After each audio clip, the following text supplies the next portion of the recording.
matinale Tocsin, 7h30, 9h30, à la volée.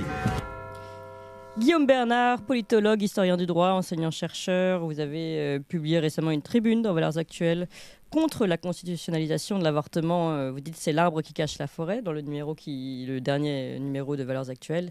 Et qui est en kiosque en ce moment. Voilà, exactement. Absolument. Et surtout, vous publiez ce livre de colère, fracassé dans l'ignorance, aux éditions de l'Homme Nouveau. C'est un livre très original puisque vous avez choisi de prendre l'écriture théâtrale. Oui. De scénariser un dialogue entre une femme et... Alors vous dites une femme, un enfant. On ne sait pas forcément si c'est l'enfant qui est dans son ventre, mais bon, oui. En tout cas, c'est comme ça qu'on l'entend. C'est comme ça qu'on peut l'entendre. Et en tout cas, la femme a l'intention, a priori, d'avorter cet enfant. Voilà. Et l'enfant, en fait, se débat avec sa mère. Et franchement, ce texte est bouleversant. Je l'ai lu. C'est absolument bouleversant. Et je pense que tout le monde, après, voilà, on dira ce qu'on voudra, chacun est libre, etc. Mais tout le monde devrait entendre justement ce dialogue et la parole de l'enfant notamment. Finalement, la parole de la mère est un peu la parole du discours aujourd'hui, on va dire majoritaire. Et la parole de l'enfant est cette voix qui n'est pas forcément entendue, mais que vous faites entendre et par la voix de l'enfant et parfois par un chœur, parce que vous avez une scénographie un peu antique, on va dire. Antique, oui. sur cette pièce de théâtre. En tout cas, c'est très bien écrit. Et c'est intéressant de vous voir dans cet exercice-là qui est original, Guillaume Bernard. Ben oui, Alors, je vais juste vous dire tout de suite, vous étiez à la Marche pour la vie. Oui, j'y étais hier, oui, comme très souvent, oui. Voilà, quand on regarde immédiatement un extrait de la Marche pour la vie avant d'aborder le cœur du sujet. Marche pour la vie qui a eu lieu hier dimanche, notamment dans les rues parisiennes. Est-ce que vous êtes prêts à vous battre pour la vie?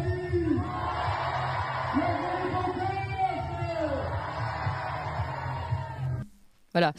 Un monde important tout de même, hein. Vous y étiez Oui, il y avait du monde.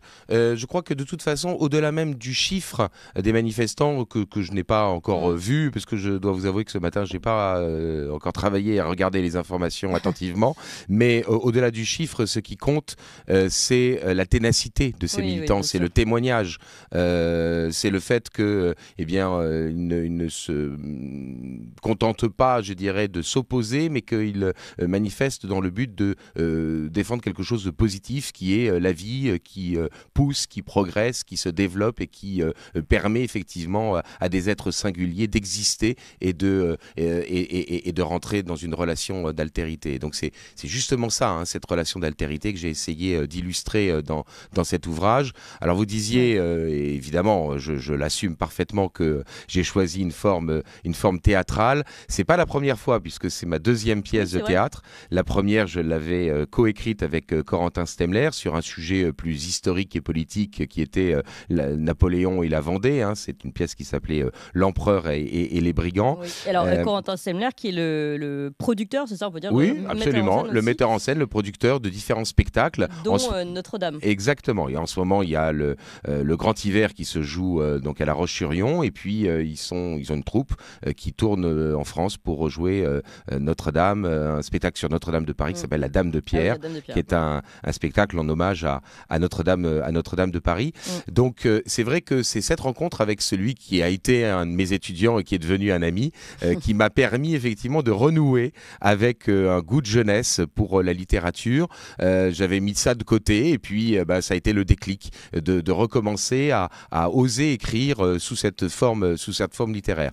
Cette forme littéraire, je crois aussi qu'elle était particulièrement adaptée au sujet de l'avortement, parce que faire un essai politique dans lequel on opposerait les arguments, ça aurait été sans doute un peu sec. Là, on a non seulement les arguments intellectuels, mais il y a également le côté émotionnel, les enjeux sociaux, la perte de confiance de l'enfant dans sa mère ou de la mère dans la société qui fait pression sur elle. Et puis, je dois vous dire que j'ai une troisième raison pour laquelle j'ai choisi délibérément cette forme littéraire, c'est que je crois que, bien entendu, il faut défendre notre patrimoine, qu'il soit matériel, culturel, très bien, mais je crois qu'il faut aussi le faire vivre. Et donc, de produire de nouvelles œuvres avec les spectacles de Symphonia Productions, avec les courts-métrages d'Harmonia, avec plein d'autres activités, et puis, je me mets dans le lot avec mes pièces de théâtre, eh bien, ça permet de faire vivre une identité et avec des œuvres actuelles, des œuvres nouvelles, et pas simplement vivre dans le passé, mais montrer qu'on peut traiter des choses sous une forme artistique et qui sont des choses d'actualité. Oui, je vais lire un petit passage de votre un petit échange, on va dire, entre la femme et l'enfant avant d'élargir le sujet. Je voudrais vraiment que tout le monde comprenne qu'on n'est pas là dans un vieux discours de réac de droite, comme je peux le lire et l'entendre encore, hein, mais qu'en fait, tous les sujets qu'on aborde ici sont liés. Et c'est ce que je disais tout à l'heure dans notre corps à corps, que la marchandisation du monde passe aussi par là. Et que donc lutter contre certaines vaccinations ou certaines migrations illégales qui permettent de faire esclavagiser ces gens, tout ça est lié avec le fait de vouloir anéantir la vie. Et pourquoi l'anéantir? Pour en promouvoir une autre qui, elle, est payante. Voilà un peu tout ce qu'il faut qu'on résume ensemble. Guillaume Bernard, vaste sujet. Vaste sujet en quelques minutes, mais on va s'y atteler. Je vais lire un extrait qui est le début de votre pièce de théâtre. Donc, la femme, une femme. Qu'ai-je donc fait pour que cela m'arrive à moi? Donc, elle est enceinte et elle se pose cette question. L'enfant, que me reprocher pour me faire endurer ça? Il sait qu'évidemment, il doit attendre la mort, l'avortement. La femme, tout s'effondre autour de moi, je suis en détresse. L'enfant, recevoir le don de la vie, c'est l'allégresse. Or, la menace prochaine de l'agonie, avant le berceau, y a-t-il pire ironie? La femme, j'avais pourtant pris toutes mes précautions. L'enfant, n'être qu'un vil accroc de contraception. Une femme, ce ne fut qu'un instant bien qu'il fut mémorable. Non, ce ne fut qu'un instant bien qu'il fut mémorable, oui. L'enfant, chacun de nous est estimé interchangeable. Une femme, il m'invite, c'est pourtant moi qui le ferai. L'enfant, il l'incite, mais c'est bien moi qui le vivrai. Une femme, c'est très simple, laisser faire, laisser passer. Elle parle de l'avortement. L'enfant, c'est très clair, faire passer, faire trépasser. Une femme, il s'accroche à la vie par un instinct charnel, elle le sent. Voilà, j'ai trouvé cet échange et le faire passer, de faire trépasser, c'est tout simple, ça va passer. Très fort, de toute façon le dialogue est vraiment très fort. Moi ça m'a bouleversée, bon, je trouve que je suis jeune maman, donc en plus c'est particulièrement touchant évidemment, et encore une fois je pense que vraiment tout le monde devrait le lire. Ça permet aussi mais tout simplement de mieux comprendre les enjeux. Moi, j'ai essayé vraiment dans ce dialogue d'être loyal. Pas facile, hein, parce que vous n'êtes pas une femme et pourtant... Non. Paraît, je vous le confirme qu'effectivement, pour l'instant, alors je suis peut-être un peu fluide sur certains sujets, mais pas sur celui-là. Voilà. Donc, j'ai essayé d'être le plus loyal possible avec les personnages, de bien montrer que il y a des pressions sociales, psychologiques, idéologiques qui s'affrontent et que par conséquent il faut prendre en considération ces différents éléments-là. C'est-à-dire que ce livre est bien sûr un appel à prendre en considération la vie innocente de l'enfant à naître, mais pour autant ça n'est pas un jugement de la femme qui aurait finalement recours à cela, parce que sa responsabilité morale est en très grande partie édulcorée. Elle n'est pas nulle, mais elle est en grande partie édulcorée par toutes les pressions qu'elle subit, et puis par le fait qu'elle est tout simplement intoxiquée intellectuellement. On la pousse à penser, à croire que l'enfant à naître n'est pas véritablement un être humain, son prochain. Donc vraiment, je crois qu'on retrouve à travers la question de l'avortement tout un ensemble de questions, que ce soit la démographie, que ce soit la question de l'ordre naturel des choses, la question de la sexualité, de la pornographie et bien d'autres, de la bioéthique bien sûr, toutes les questions qui sont liées à cette question de l'avortement. C'est vrai que je fais partie de ceux qui pensent que l'avortement c'est la tête de pont de toutes les évolutions bioéthiques que nous connaissons aujourd'hui, et que vous dites c'est l'arbre qui cache la forêt. Et il serait vain, je crois, de vouloir lutter contre les dernières évolutions en date des dernières lubies progressistes si on ne remontait pas à la source et si on ne voyait pas que tout découle du fait qu'on part du principe qu'un être humain singulier, innocent, on peut le réifier, comme on dit philosophiquement parlant, le chosifier et donc finalement l'éliminer. Alors, pourquoi ? Quel est justement ce système de pensée qui fait qu'à partir du moment où un enfant est réifié, nous arrivons dans le monde dans lequel nous sommes aujourd'hui, avec la perte de repères que nous avons. Si vous pouvez nous expliquer ça. Et ensuite, quelles armes pour lutter contre cela ? Évidemment, votre livre. Notamment, bien sûr. Mais voilà, abordons ensuite les sujets, notamment politiques. Qui se bavent réellement? J'ai cru voir aussi passer un article de votre part sur le Rassemblement national. Récemment Peut-être pas récemment, je ne sais plus où. Hein. Bon, bref, je voulais vous demander justement, selon vous, quelle politique aujourd'hui prend vraiment la mesure du combat? Mais Alors, commençons par très large question. Ouais, hein. commençons Alors, par le d'abord, premier. qu'est-ce qui est à l'origine de Ouais. cela? Je crois qu'il y a d'abord incontestablement une philosophie subjectiviste, c'est-à-dire que on ne veut pas prendre en compte le réel qui s'impose à nous. On part du principe que le réel n'existe que par le prisme de notre personnalité. Alors, pour certains, ça va être le rationalisme, pour d'autres, ça va être l'émotionnel, mais en tout cas, on n'est pas dans un monde où le réel l'emporte, c'est le réel tel qu'il est fabriqué par chacun d'entre nous. Donc une forme d'individualisme. Alors cet individualisme, il peut être collectivisé lorsque ce sont des lobbies, hein, bien sûr, mais en tout cas le subjectivisme, l'indifférentisme moral, c'est-à-dire le fait de considérer que toute action, si elle n'a pas supposément d'impact sur les autres, or là évidemment elle en a un, mais du coup c'est ce qui conduit à nier l'identité humaine de l'enfant à naître. Si elle n'a pas de conséquences sur les autres, eh bien par conséquent, eh bien, ce serait acceptable. Et puis, je crois, une forme aussi, c'est plus récent, mais ça se développe vraiment, une forme de nihilisme et peut-être même de masochisme vis-à-vis de soi-même. C'est-à-dire qu'on ne veut pas transmettre la vie parce que eh bien, la vie est dure, comme si le non-être l'emportait sur l'être, comme si le fait que la vie soit difficile, évidemment, elle l'est pour tout le monde, eh bien, dans ce cas-là, il vaudrait mieux refuser la vie que l'accepter et que essayer de la promouvoir. Donc, il y a, je crois, une vous tentation... parlez notamment de tous ces jeunes aujourd'hui qui préfèrent ne pas avoir d'enfants, Absolument. qui se disent, avec le climat dans lequel nous vivons, le réchauffement climatique, machin. Voilà, exactement.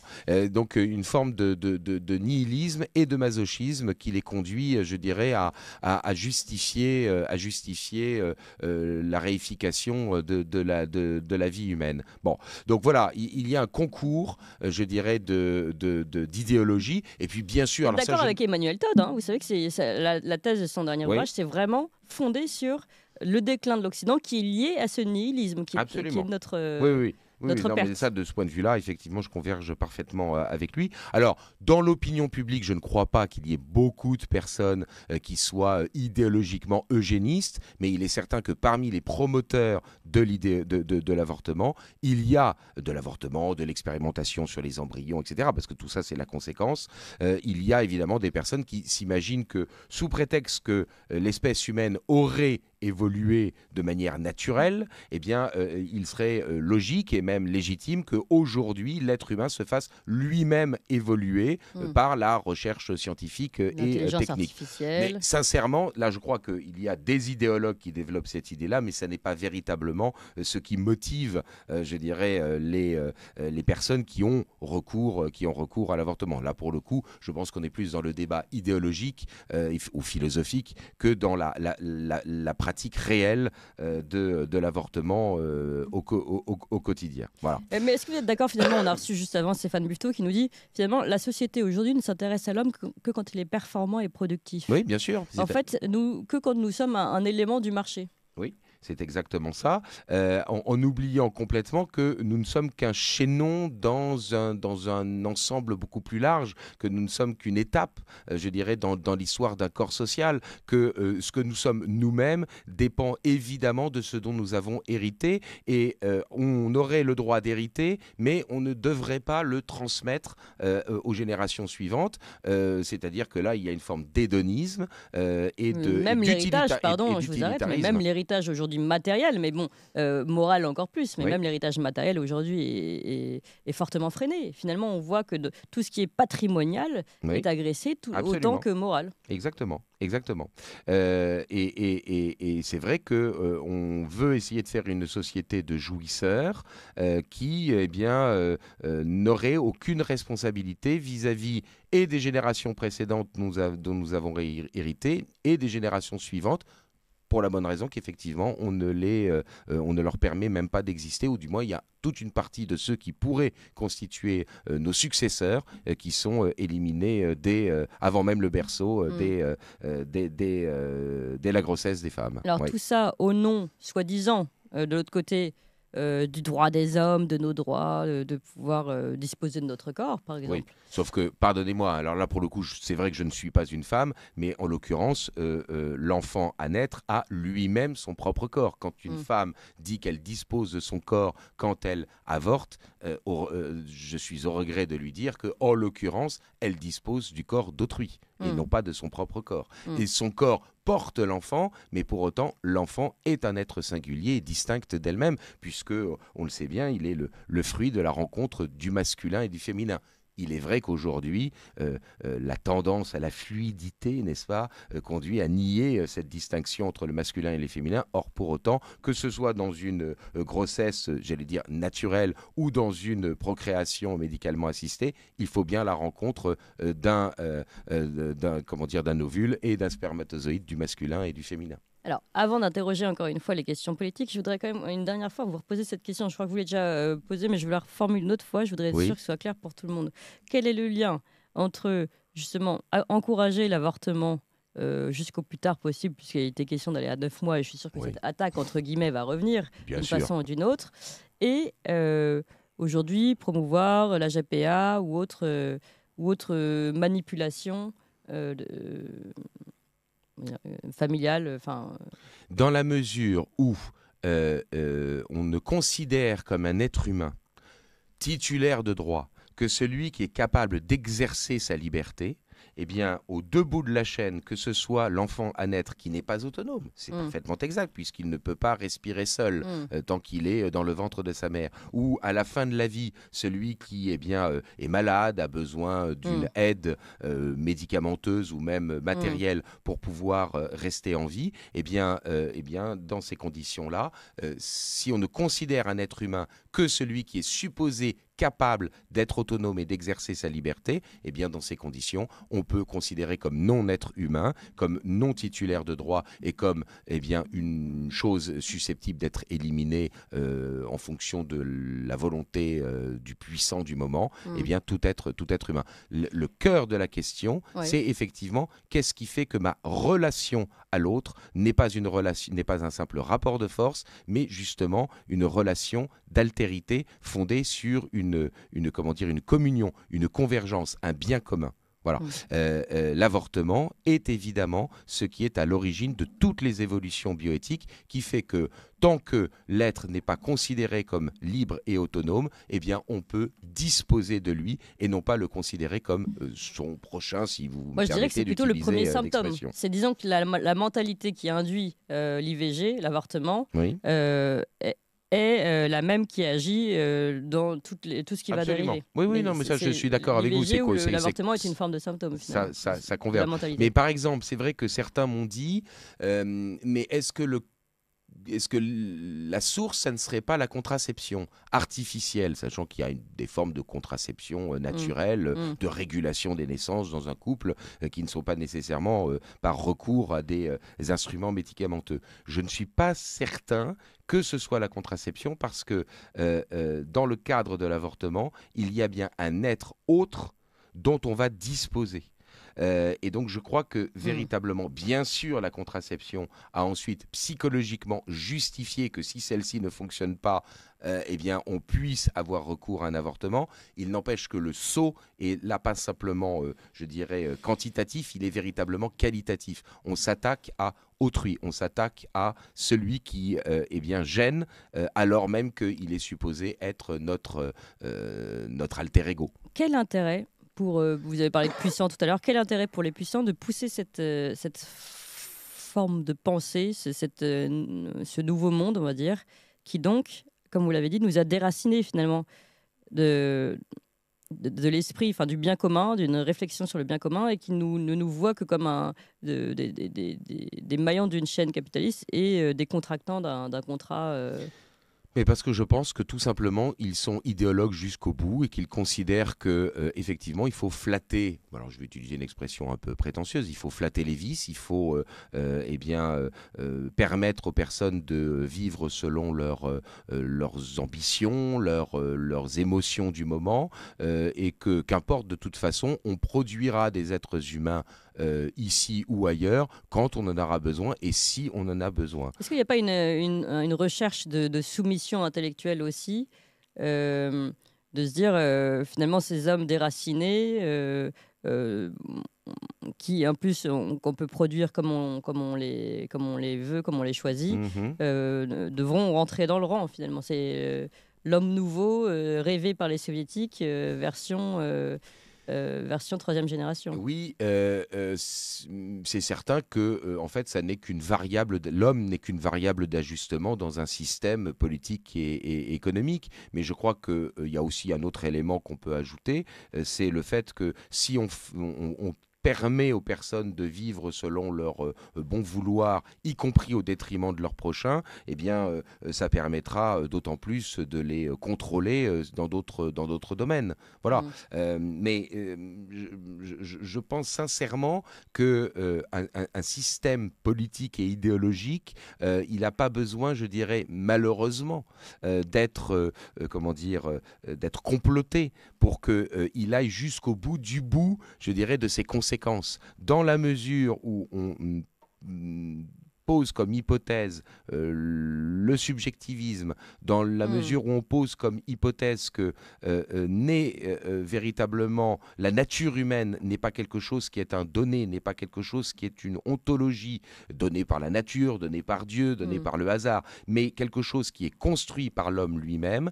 Dans ces conditions-là, le système s'applique de manière systématique et jusqu'au bout. C'est l'effet de domino, quoi. Exactement. Alors, on va un peu dans le concret. Inscription de l'IVG dans la Constitution, ce sera débattu dans 2 jours à l'Assemblée nationale. La légalisation du suicide assisté, disons-le comme ça, qui sera débattue dans quelques semaines avec ce projet de loi sur la fin de vie. C'est joliment dit. Oui.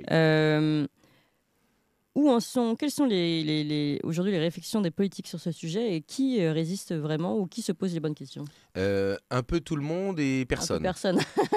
C'est-à-dire que là, nous sommes avec des sujets que le président de la République, d'abord parce qu'il est un libéral au sens profond du terme, hein, il incarne d'une certaine manière ce que Michéa, et de ce point de vue-là, je le rejoins parfaitement, je dirais, illustré, c'est-à-dire le fait que le libéralisme économique qui avait glissé à droite est en train de se réunifier avec le libéralisme culturel qui, lui, était resté à gauche. Donc, qu'Emmanuel Macron, philosophiquement ou idéologiquement parlant, soit favorable effectivement à ces positions-là, c'est une chose. Mais je crois qu'en plus, il est dans une stratégie d'essayer de diviser les autres forces politiques. Parce que malheureusement, il faut bien le dire, dans les autres forces politiques, et en particulier dans les forces politiques qui se situent à droite et dont il y a des membres qui sont véritablement de droite, il y a une division. Alors, qu'est-ce que LR, qu'est-ce que Reconquête, vieux sujet. Exactement. Qu'est-ce que LR, qu'est-ce que Reconquête, qu'est-ce que le Rassemblement national vont faire? Oui. Eh bien, ils vont trouver comme solution de laisser la liberté de vote et la prise de position à chacun de leurs membres en disant, nous n'avons pas de position fixe là-dessus, nous laissons la liberté à nos élus de prendre position de telle manière que ces sujets ne divisent pas. Or, bon, c'est un moindre mal. Le problème, c'est que ça n'est évidemment pas satisfaisant parce que ça illustre une chose qui est claire, c'est que malheureusement, les forces politiques qui se situent à droite ne sont pas authentiquement, philosophiquement, de droite. Elles sont encore des forces hybrides. Vous pensez à qui, là, par exemple? Mais je pense au Rassemblement national et à LR. C'est très clair. LR, c'est assez clair, RN, un peu moins. Écoutez, a priori, je pense que moi, j'ai essayé d'établir une petite liste pour voir qui, vraisemblablement, devrait voter pour la constitutionnalisation ou devrait voter contre. Bon, on a un partage parmi les élus et donc tous ne vont Marine pas... Le Pen, je crois qu'elle a pris position pour la constitutionnalisation. Oui, oui, absolument. Mais bon, il y a d'autres, je ne veux pas forcément les mettre en difficulté dans leur propre parti, mais je pense qu'il y a quand même un certain nombre d'autres personnes. Bon, allez, citons des noms. Je crois qu'il y a Christophe Benz, par exemple, qui au Rassemblement national, lui, votera contre. Je pense qu'à LR, par exemple, vous aviez Xavier Breton, qui lui aussi votera plutôt contre. Bon, ce ne sont que des exemples, je ne les désigne pas du doigt pour qu'ils soient mis au banc de leur propre parti. Mais voilà, il y a une incohérence idéologique dans ces partis politiques qui n'osent pas, je dirais, tenir une position cohérente. Et c'est ça qui est, assez troublant. Parce que c'est l'abandon de la droite de ses propres valeurs qui s'est rallié à une forme de progressisme social et toujours la même chose, assez progressisme social-démocratie qui va avec le capitalisme ambiant. Et finalement, voilà, ils ont oublié peut-être aussi... Alors, je pense que si on veut être gentil avec eux, on dira qu'ils ont un manque de formation qui les pousse à ne pas voir les enjeux réels derrière la chose. Je ne suis pas certain que tous ceux qui vont se prononcer vont le faire par adhésion à l'idéologie moderniste. Mais c'est grave parce que ça veut dire qu'ils n'ont pas suffisamment travaillé le sujet, ou alors c'est encore plus grave, ça voudrait donc dire qu'en fait ils n'ont pas de soubassement idéologique leur permettant véritablement de mener, au cas où ils arriveraient au pouvoir, une politique qui soit véritablement cohérente, parce qu'on ne peut pas à la fois considérer que, par exemple, sur des questions d'immigration, le corps social est légitime, je dirais, à défendre une idée qui s'inscrit dans un ordre naturel des choses, et de l'autre côté, pour ce qui est de la famille, ne pas considérer que l'institution sociale que la famille est elle-même un corps social qui s'inscrit dans cet ordre naturel, dans cet ordre cosmologique des choses. Il faut choisir. Or, on est en phase de politique qui, pour des raisons électorales, essaye de ratisser le plus large possible, c'est ce qu'on appelle les partis attrape-tout, et qui donc, sur une position ou sur une autre, essaye d'avoir un discours qui soit le plus plaisant. Or, il me semble que il y a dans la responsabilité politique un rôle qui est de structurer l'opinion, c'est-à-dire en exposant des positions qui soient suffisamment claires pour que les gens puissent en conscience, faire véritablement des choix. Or là, on est dans le règne de l'émotionnel. Même si c'est effectivement clivant. Alors, absolument. juste une question à ce sujet, notamment sur le Rassemblement national, parce que vous l'avez dit, parti attrape-tout, je ne sais pas qui vous visiez, mais bon voilà, moi je vous pose la question pour le Rassemblement national. On a reçu ici Jérôme Sainte-Marie et interrogé sa stratégie de bloc populaire. Stratégie électorale qui permet donc de rassembler l'électorat populaire et pourquoi pas face au bloc élitaire, voilà. qui lui-même disant que le bloc élitaire est constitué, tandis que le bloc populaire est en constitution. Il n'est pas encore véritablement identifié. En tout cas, il n'y a pas la prise de conscience. C'est les origines de gauche de Jérôme Sainte-Marie. Le bloc populaire n'a pas encore pris conscience de son existence de classe politique. Oui, mais il considère qu'il y a déjà un vote populaire. Ah, bien sûr. Mais ça, c'est vrai. Ça, c'est parfaitement vrai. Oui, mais ce qui m'embête, moi, dans cette histoire, dans cette façon de réfléchir, c'est qu'en effet, vous disiez tout à l'heure, il n'y a pas de base idéologique. Oui, où passe la base idéologique de ces gens qui sont censés être porteurs des politiques d'un message également moral, pas de moralisateur, mais moral. Et là, on ne voit que des regroupements de ventre, finalement. Oui, mais alors c'est là, moi je vous rejoins, mais si vous voulez, ça n'invalide pas nécessairement l'analyse sociologique, parce que pour ce qui est de Jérôme Sainte-Marie, si je le lis bien et si je l'écoute attentivement, il fait une analyse d'ordre sociologique. Oui. Sans véritablement chercher à ce qu'il y ait une cohérence doctrinale derrière. Oui, c'est ce qu'on voit finalement dans le Rassemblement national aujourd'hui. Mais oui, je suis d'accord avec vous, mais si vous voulez, je pense que malheureusement, les hommes politiques, soit par manque d'intérêt pour les questions philosophiques, soit par, je dirais justement, hostilité envers ces questions, ne s'y attardent pas suffisamment.